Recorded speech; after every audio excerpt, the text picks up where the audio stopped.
Everybody. It's so great to have you with me. I'm Elysabeth Alfano, and this is this week's Plant-Based Life and Style. Oh my gosh, there is so much exciting news to tell everybody. We have so much going on, and I have a great show for you today. The founder of the Vegan Museum is with me, Kay Stepkin. I can't wait to talk to her.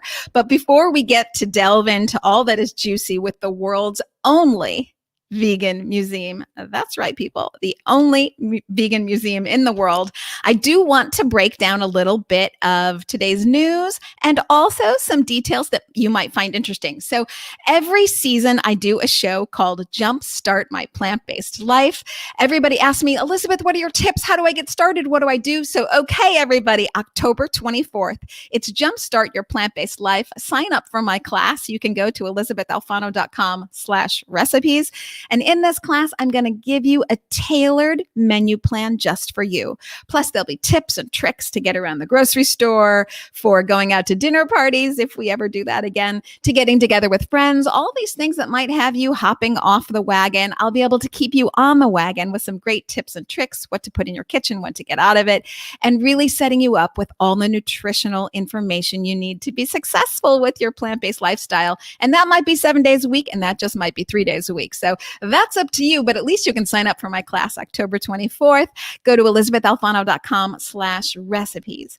Now, every once in a while, because in my class, of course, we have recipes, people say like, oh my gosh, I've got a horrible week at work. I cannot cook this week. So if you're ever in doubt and you find yourself just having a week where you cannot cook, you can always go to veestro.com, veestro.com.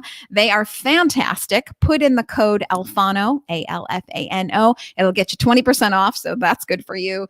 But they are fantastic because when you are in a crunch and you cannot cook for yourself, they will deliver everything right to your door. And then you have portion control right there with all your favorite vegan meals right at your fingertips. So I do love them, veestro.com. They are awesome.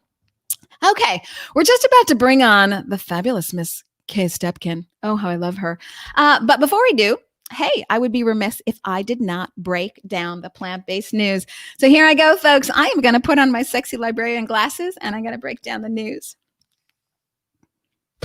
I'm Elysabeth Alfano, and every week I break down the plant-based news. It's the Plant-Based Business Minute with my analysis. Let's get into it. Despite Light Life's swap at Impossible Foods last week or a couple weeks ago in the New York Times, indeed, Impossible Burger is rolling out to 350 Sprouts stores across the United States. That's primarily in the South and also in the Mountain States. Here's my business bottom line. What this means is, yes, people are concerned with their health, but as long as there is taste, price, and convenience, meat eaters are happy with being better. They would rather be better than shoot for perfect, because in fact, better is better than perfect. So yes, everyone is concerned with a clean label, and plant-based burgers are making their way towards a cleaner label every month, actually, as the foods continue to progress. But really, it's not about perfection. It's about working out the meat from your diet to have a healthier diet. And that means better is better than perfect. Headline number 2, there is a new sheriff in town, and it is not a plant-based burger. It is indeed the Canadian company, The Very Good Butchers. They, in an interview with me on Plant-Based Business Hour, co-founder Mitchell Scott, along with James Davison, his co-founder, said that just 3 years ago, they were not paying themselves any money, and now they're looking at $1 million monthly in sales. What's my business bottom line here? Is that, yes, plant-based burgers remain the stars, but you're going to see steak, ribs, bacon, seafood, all of these items are coming to the fore because there is a market that is growing, and the Canadian Very Good Butchers are a testament to that, as they are the second IPO behind Beyond Meat, if we're not including Tofuti, to have a successful IPO at market. My headline number 3 is 26 countries and 31,000 people surveyed in a recent FMCG Gurus Food Service survey. And what they found is shocking and not shocking. Vegetarians are 11% of those surveyed. Vegans are 3% of those surveyed. Flexitarians are 20% of those surveyed. Now, the vegan number 3% hasn't changed. Neither has the vegetarian number of 11%. What has changed is that growing flexitarian number. That means the people who are eating meat, but they're trying to work in more veggies. They're trying to do meatless Mondays and have meatless Monday grow to meatless Monday, Wednesday, Friday, etc. So the important thing to notice here is it is a misconception. That's my business bottom line. It's a misconception that plant-based foods are a vegan takeover or for vegans or for vegetarians. No, indeed, it is meat eaters who are driving the growth and the success of the plant-based market. Thank you to those meat eaters who are concerned for their health, the health of the planet, and the health of animals. Wonderful. That's this week's Plant-Based Business Minute. I'm Elysabeth Alfano. If you want a deeper dive into plant-based business, go subscribe to my Plant-Based Business Hour podcast. And if you are a small plant-based business or large meat and dairy, and you are looking to navigate the plant-based landscape, just reach out to me at LinkedIn or elizabethalfano.com, my website, or my email, elizabeth@elizabethalfano.com. Until I see you next week for the Plant-Based Business Minute, together we are taking back our health, the health of the planet, and the health of our bottom line. Oh my gosh, that are this week's headlines. Lots going on in the news. And in the news, the Vegan Museum. Let me bring on my guest, fat mover and shaker, how I love her, Kay Stepkin, founder of the Vegan Museum. Thanks for being with me today. Thanks for inviting me, Elizabeth. We have so much to get into. First of all, the world has a vegan museum. Who could be happier than me about this? So exciting. Tell me, you've just changed your name from the Vegetarian Museum to the Vegan Museum. Yeah. Tell me, when did you start the museum? Because it's got a name change, but it's not brand new. When did you start it and why? I started the work on it 4 years ago. We actually opened February 1st, 3 years ago, 2017. Wonderful. That's why I started a museum. We need one. We needed one. I started the bread shop in 1971. At that time, I did not know another vegetarian. It was vegetarian, not vegan. And also, it was the only vegetarian business in Chicago for a while. And so I always assumed that I had opened Chicago's first vegetarian business. That I just assumed that there were no computers back then. You couldn't research the way you can today. About 5 years ago, I was invited to be on the Heartland radio show, live from the Heartland, to talk about Chicago's vegetarian past, which I thought I had started. And I'm talking, and the show went very well. And afterwards, I started getting phone calls to speak at other organizations in Chicago. So now I decided to do a little research. I didn't think there was much to learn, but I thought maybe I'd get a tidbit from here or there of something I didn't know. And I was simply thunderstruck when I discovered through this research that Chicago's vegetarian history goes back to the late 1800s. That the history in our country goes back to the 1700s. By the early 1800s, a group called the Bible Christians arrived here from England and actually started a vegetarian church in Philadelphia. So the movement was very strong on the East Coast for a number of years. By the late 1800s, we had the first World's Fair in Chicago called the Columbian Exposition. And a group from Europe brought a pretty large vegetarian exhibit to our Columbian Exposition. It was successful. It brought in vegetarians from all over the world to Chicago. And with that, the epicenter of vegetarianism moved from Philadelphia to Chicago. And I couldn't find a reason why it had come to a standstill when I got involved. By the time I got involved in 1970. But my guess is that it was because of World War I, World War II, and the Great Depression, because other things also came to a standstill around then, like the women's movement. And both reemerged about the same time in the late 60s.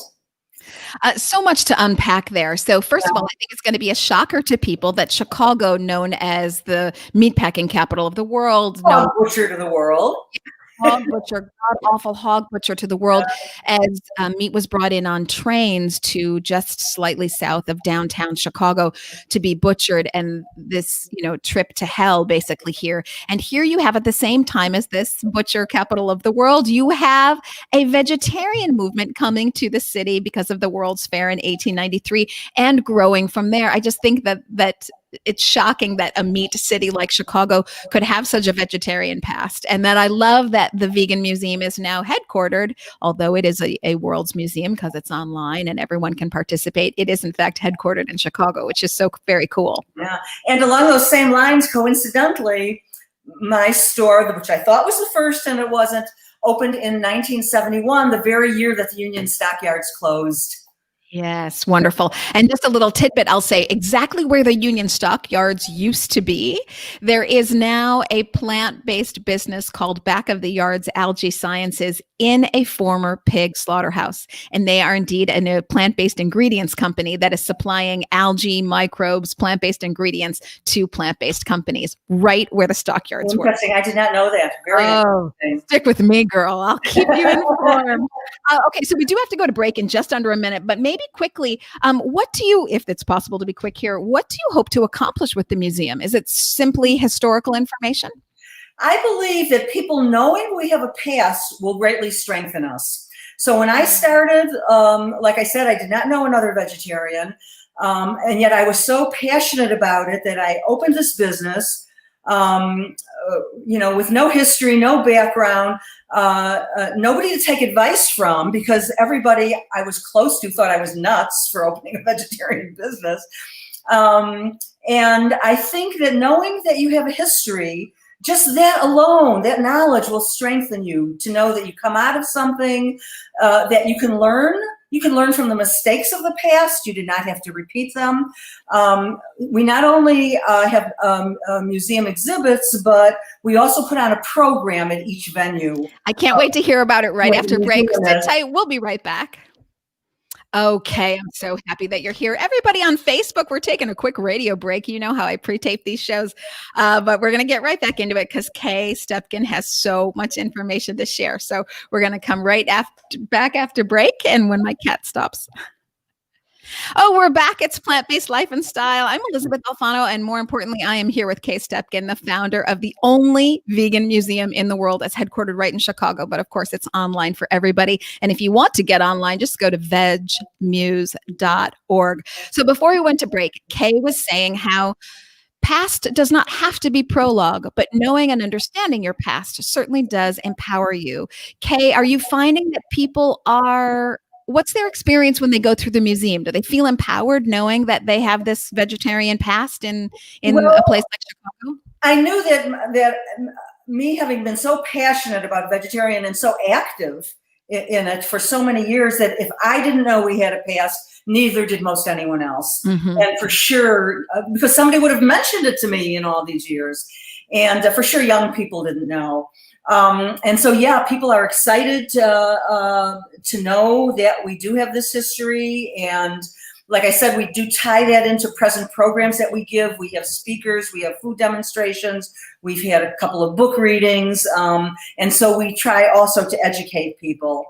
And yeah, people love it. So I can speak to that personally. And we've been hosted. We move every 1 to 2 months. And we are hosted by different organizations in Chicago. And so we're welcome there also. So I want to break that down in two parts. I can speak to this personally because you do have events, and I have been to the Vegan Museum to talk about the state of the plant-based union, spouting off my business statistics and where the market is going. So there are so many ways for people to get involved with the Vegan Museum, whether it's online or in person. So I do hope that you'll go to vegmuse.org. But also I want to talk about what you're saying now. So yes, it's online, particularly COVID times. Everybody really think of the Vegan Museum right now as an online experience. But prior to that, you had been moving, usually libraries, every 2 months in the city of Chicago. And in one sense, this was fantastic because you're bringing the museum to people. So you're bringing it every neighborhood in Chicago and to many suburbs as well. As a free source of knowledge, entertainment, and libraries had just been a great home for you. That said, I think the long-term goal is for you to have your own permanent space. So if there are investors out there or people who are interested or want to support from the small to the large, of course, you are looking to have your own full-time location, correct? Yes. We would like initially to rent a space in an existing Chicago cultural institution. Be nice to have a little space for our office there as well. We would grow, so right now, the museum consists of 12 panels, each about 3 feet wide by 7 feet tall. We also have a video of Victoria Moran talking about the country's vegetarian history. We would like there's so much more we left out than we put in. And a museum is not a book. You can't put a ton of information in it. People look at it, they look at it quickly. You want to just arouse their interest and then give them resources to continue on their own. But when we do get our permanent location, we will then take this traveling exhibit and start sending it around the country in the care of other organizations. Oh, wonderful. So this is something that can travel. So it's not, even though Chicago does Chicago does have its own history, you might imagine that, say, Philadelphia adds a panel to the museum about their history. Chicago is a very big museum town. So I was able to get professionals to help us, organize the museum, to create it, to give us tips on it. And so what we would probably do is create a special panel for that organization or that city right here in Chicago, and then send it out to them with the rest of the museum.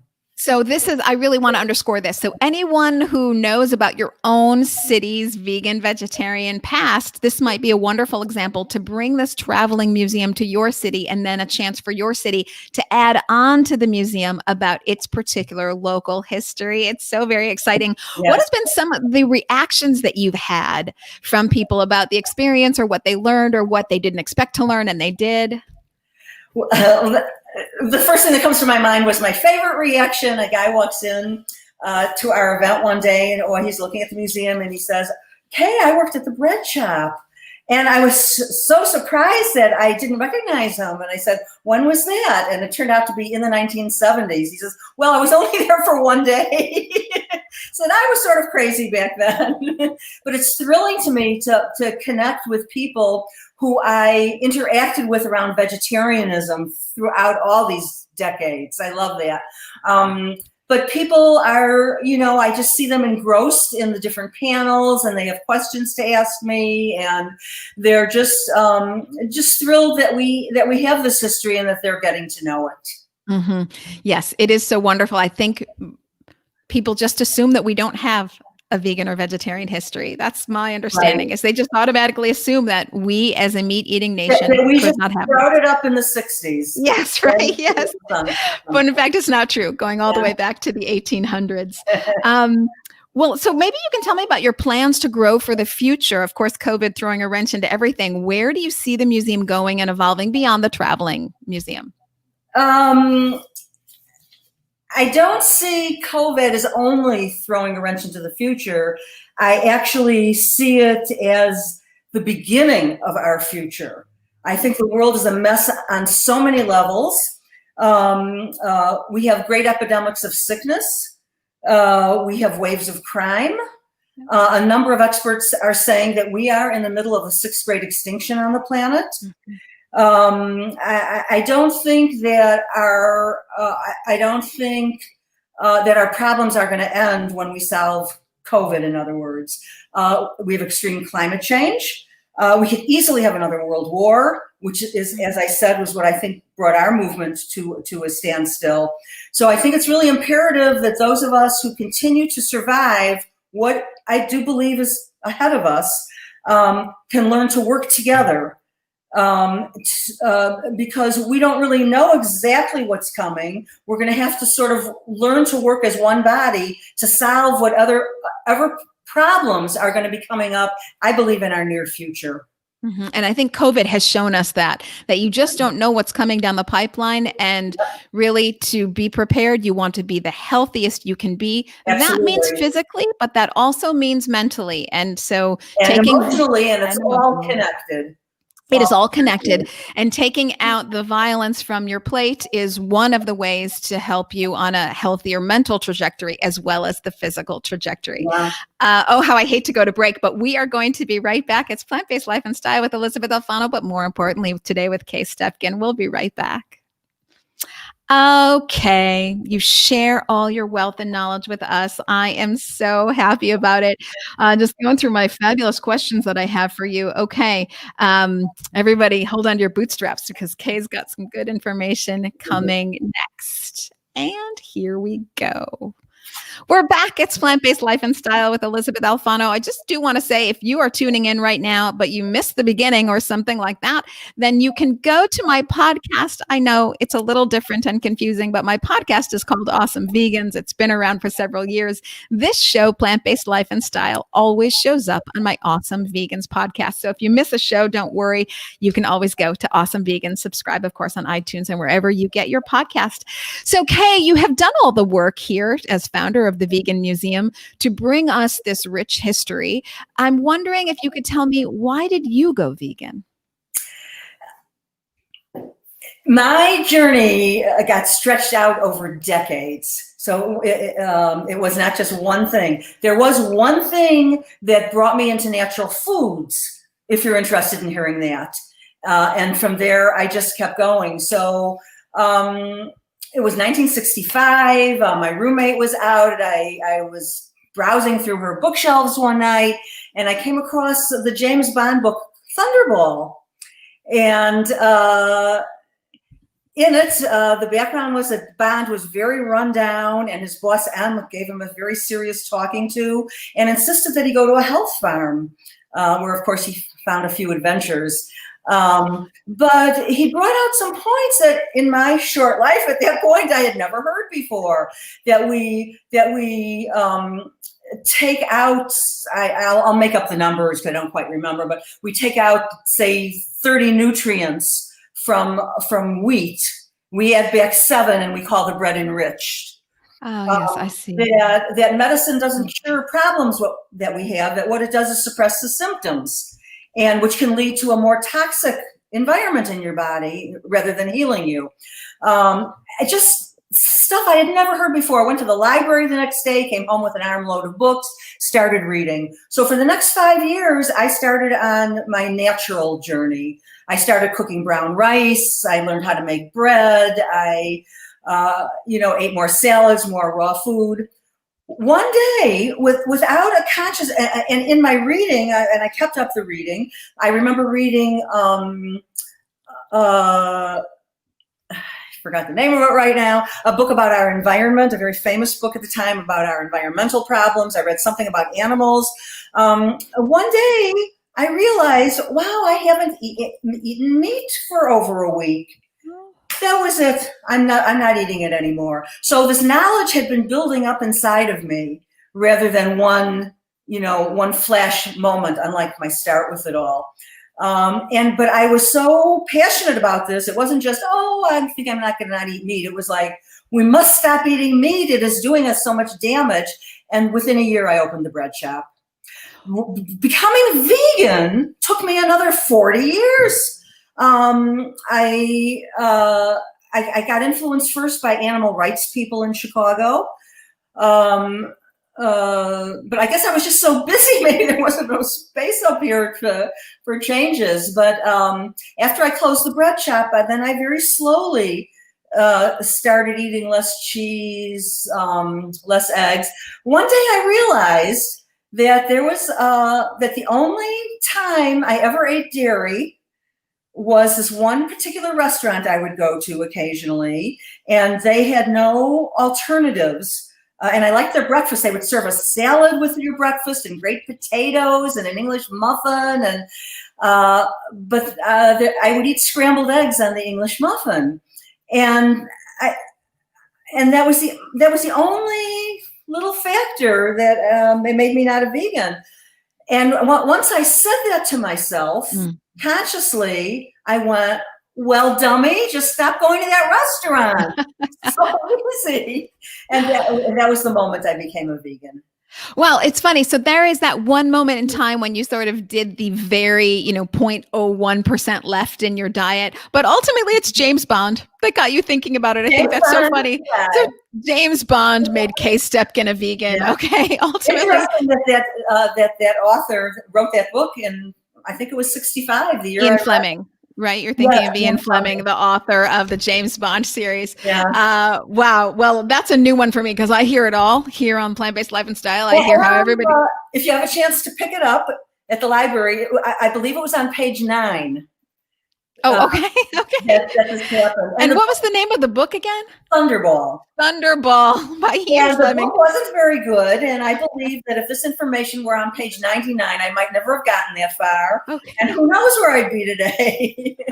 Oh, that's too funny. But I think you tell a journey like many people do in that you start thinking about it, but you don't act on it yet. But these little pieces of information stay with you, very much like how the Vegan Museum, in sharing the facts of the history about how many groups and organizations existed in the 1800s and how that became the Vegetarian Society and how that took hold in a meat place like Chicago. All this information, the more you hear about it, you learn, you put the facts together for yourself. Ultimately, it is a very personal decision. And you start to think, is this the life I want? Is this the health I want? Is this how I envision moving through the world? And you start to make these changes for yourself. And rarely is it like one day the world flips over. It's just that through a series of events, you become, before you know it, living the life you want to live. And that for you is a vegan life. Fitting in with that, it does not have to take people 5 years today to become a vegetarian or another 40 to become a vegan, like my journey, because there is so much support these days. There's organizations, there's meetups, there's so many ways people can help you on your journey. Yes, absolutely. And there's just gobs of products now and Beyond Meat, Impossible Foods. But, we talk about them, but there's so much more than Cool Beans, also headquartered in Chicago as a plant-based burrito company or a hand wrap company. So just so much going on right now. Well, maybe you could tell me, because what you bring to us is these, decades of wisdom that I'm so grateful for. Maybe you could tell me what you wish you knew 10 years ago that you know now. I don't know. Sometimes I think I don't want to learn anything more. My brain is so filled up as it is. Well, you heard me rattle off the Plant-Based Business Hour news. I know what you mean about stuffing information in your head. Well, okay. So that's interesting, because usually I hear people say things like, gosh, I wish I knew how bad dairy was. I mean, now because you've got decades into it. So maybe 10 years isn't the right thing for you. Maybe it's 20 years or maybe it's 2 years. But I hear people say things like, gosh, I wish I knew about dairy, or I wish I didn't know that I had to be perfect and I could just go for being better. Or I, wish I knew not to be so hard on myself and that to take every small win would get me the bigger wins in time. But Kay's got it all on lockdown, so she doesn't know. What changes me the most, and really wasn't an option back then, was all the people I know now who helped me along in my journey, and they didn't have that early on. But that's where my change, that's what speeds up my changes. Well, in so many ways, you are a true pioneer, again, because as you say, the resources weren't there for you. But now the resources are everywhere, including the Vegan Museum. Go to vegmuse.org. So I'm so happy that we have this extra resource for us as we now look to not just foods, but also to educating ourselves. Okay, but we would be remiss if we did not talk about foods on this show. So you have a long history because of the bread shop, which is a natural bread shop that you started in Chicago in the 70s. And then you had a show on PBS, I believe, in Chicago called Go Veggie. So yes. So both of us are cooks in our own right. So I'll say, everybody hit up my website, ElysabethAlfano.com/recipes for some great recipes like Chicago style Italian beef, one of my favorites, stuffed peppers, lasagna. All these things can be made plant-based. But I'm wondering, Kay, if you are busy working on the museum and you don't have time for lunch, what is your go-to snack?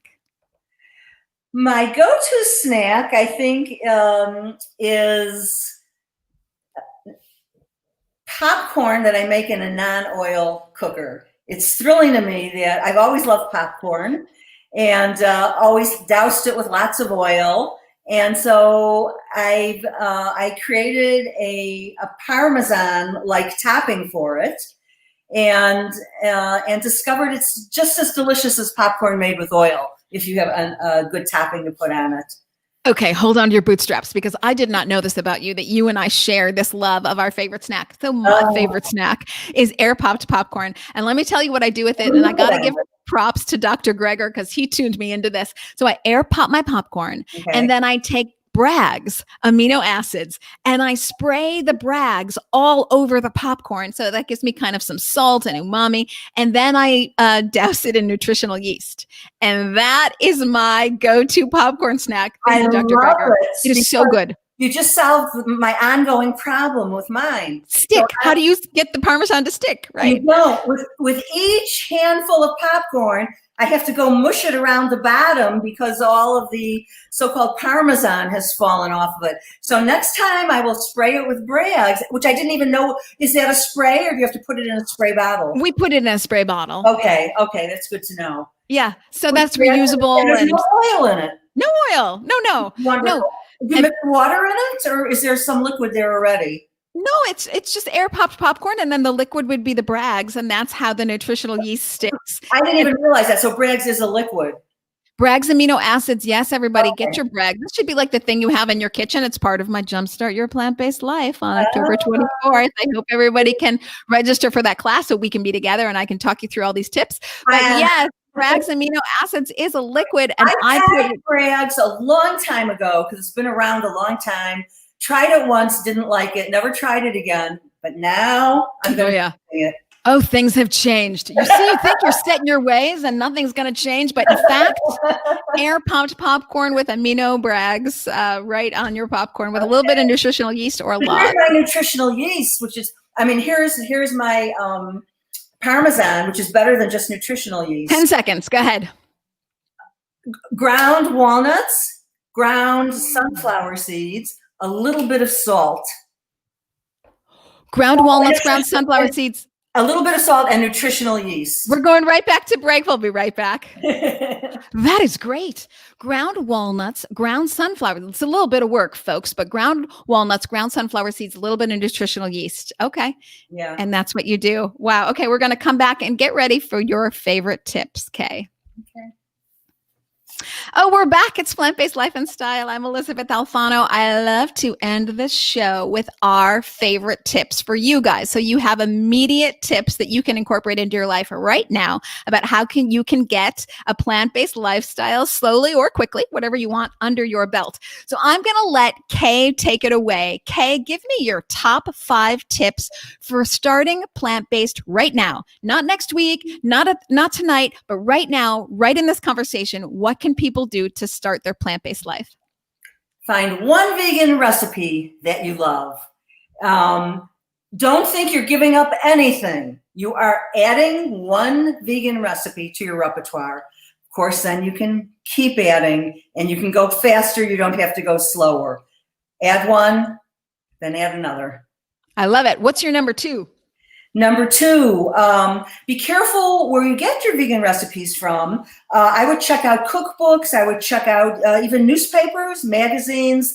These places typically have a test kitchen, so these recipes get reviewed. You don't want to try something off the internet that could be terrible, and then you go, oh, I don't like vegan food. Except ElisabethAlfano.com/recipes, because all my recipes have been tested on WGN-TV, Good Morning La La Land, WCIU. I've just been on TV cooking so much. On Amazon Prime, in fact, New Day, New Chef is a vegan cooking show that I'm on right now with my stuffed peppers. But yes, I know what you're saying. Cookbooks, a great resource, and ElisabethAlfano.com/recipes. Yes. Okay, number 3. Number 3, keep in your house veggie broth, not chicken broth. Keep in your house brown rice, not white rice. It's not only not eating animals, it's also eating healthier. Eat from nature. Keep hulled barley instead of pearled barley with all the bran sanded off of it. So stock your house with healthy foods. Yes, and I think what you're really saying here that I'd like to hit home is stock your house with whole foods. So not things that are processed or, like the white rice is going to have all of the fiber out of it. And that's not what you want. You want fiber. In fact, I'll say it's impossible to be healthy without fiber. Little side note, meat has no fiber. That was a shocker to me when I learned it. But FYI, meat has no fiber. And We got these long intestinal tracts, and then you've got this dead food with no fiber in it just sitting in your stomach. Obviously not good for you. Then it leads to things like colorectal cancer. So you want things with lots and lots of fiber. So I love that you're talking about whole barley and whole rice, these wonderful things. Okay, Yeah. you're number 4. Call things what they really are. Hmm. There's no meat. There's the flesh of an animal that's probably been dead for several weeks. It's not a lamb chop. It's the vertebrae of a sweet little of Mary's little lamb. It is the leg of a chicken. Yeah. Remember that. It's not steak. It's the rib of a cow with the flesh attached. And it's not bacon. It's the belly of a cute little pig. Try to call things what they are, maybe only to yourself, but try doing that. I know what you're saying. If we're not going to face the facts about reality, we're not going to change things for animals. We're not going to change things for our own health. We're not going to change things for the planet. So no point in hiding behind what something really is. Kay Stepkin calls a spade on the Plant-Based Life and Style show. Okay, and your number 5. Give it to me. Number 5 is maybe the most important. This is what kept me from being a vegan for so long. Don't think of it as dairy. Think of eggs and dairy as liquid meat. That's exactly what they are. They are liquid meat. They get the same chemicals. They contain the same chemicals farmers put in them as does the meat. They're processed terribly. The animals suffer just as much, maybe worse. Yeah. Maybe worse. Not everyone knows this, but dairy is built on breaking the connection between mother and baby. That is the only way it works, is to break that profound connection and to create the enormous sadness and suffering that comes from that. It is god awful. Okay, so those are Kay's top 5 right now in this conversation right now. Here you can go plant-based. So again, I do want to say oh, hey everybody, join my October 24th class to get lots and lots of information. But here are my top 5. So I'm going to add 5 to Kay's 5. We're going to give you our top 10. Shift your mindset. So don't think of it as oh my gosh, it's going to be so hard, or oh my gosh, I'm giving up, or oh my gosh, what my friends will think. Shift your mindset. This is the beginning of a healthy life for you. That's a life of joy. You want a life of pain? That's a life of pills. So just be realistic about what you're doing. This isn't giving up and oh my gosh, and the sacrifice. This is about getting 10 more years of life, getting a longer life, getting a joyful life. Health equals joy. Take back your health. So shift your mindset. Sort of a point number 1 kind of B, my next point to point number 1. Once you shift your mindset, you're capable of making a decision. Make that decision right now. You want your health back. That's it. It's as simple as that. You make that decision. Then we'll go to step number 2, which is now that you've made the decision, you want your health back. You can start. And all you have to do is start. You don't have to overthink it. It doesn't have to be 7 days a week, 24/7. You don't have to have an answer to everything. It doesn't have to be this colossal thing that you take on. Oh my God. Just start. Maybe it's meatless Mondays. Maybe it's, your weekends by yourself. You think, oh, I'm just going to have my salad and keep it to myself. Or I'm going to try these plant-based burgers that everyone's been talking about. Just start. A body in motion stays in motion, which lends us to number 3, which is why I'm so grateful to Kay. Get knowledge. So you can take my class on October 24th and jumpstart your plant-based life, get all the nutritional information you need. You can go to the Vegetarian Museum, vegmuse.org, read up on the history, see just how many people before you have done this for over 100 years. Start arming yourself with knowledge and tools. And you can also go to things like nutritionfacts.org. Dr. Greger, he's a wonderful Physicians Committee for Responsible Medicine. Get your knowledge. Then get your tools. Just like Kay said, find the recipe that you like. That's super easy. Go to ElisabethAlfano.com/recipes. I have a lot of things that are super easy. Find one you like. Find something that works for your palate. Find something that works for your family. And just get the tools you need. The easy recipes, the good cookbooks, the websites that we talked about. Get the tools and the knowledge so that once you've made that decision and you've decided to start, you can be on your way. The very last thing I'd like to say is get support. There's a lot of joy and a lot of empowerment in taking back your own health.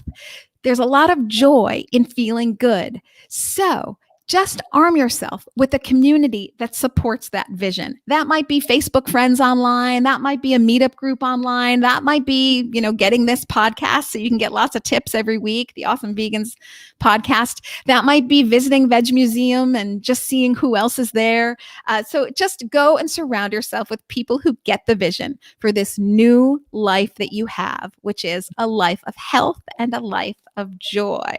So those are my top tips, things you can do right now today at your fingertips. You just decide and you start. So, Kay, I want to thank you for being with me and for doing all that you have done for the Vegan Museum and people who want a plant-based life. Thank you, Elizabeth. Okay, everybody, you know what to do. Go to vegmuse.org and, of course, subscribe to the Awesome Vegans podcast. This is Plant-Based Life and Style. Elysabeth Alfano. I am with you every week.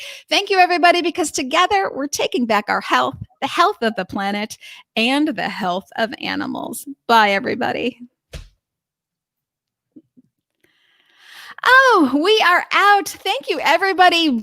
Brian Green, Vegani, Saturn, Joa, Farias, Tom Vincel. Thank you all for commenting. I've loved having you here with me online. Linda Bassett, Tina Walker. Hey, Tina. Gabriella Ciccarelli. Ooh, I love that name, Ciccarelli. Everybody, thank you for being with us today. Italian. Thank you for being with us today. Of course, go to vegmuse.org. Check it out and follow me on Facebook, Elysabeth Alfano, and the Elysabeth Alfano radio show, and of course get this podcast, Awesome Vegans, and share out this interview so that you can let people know, because most people don't know that there is a vegan museum. There's only one in the world, and it's been started by Kay Stepkin. Kay, sit tight. We're going to be right back with you. Everybody else, we're getting offline. I will see you tomorrow for the Plant-Based Business Hour right here, 1:00 Pacific time. See you then, everybody. Thanks for all you do, and thanks for being vegan.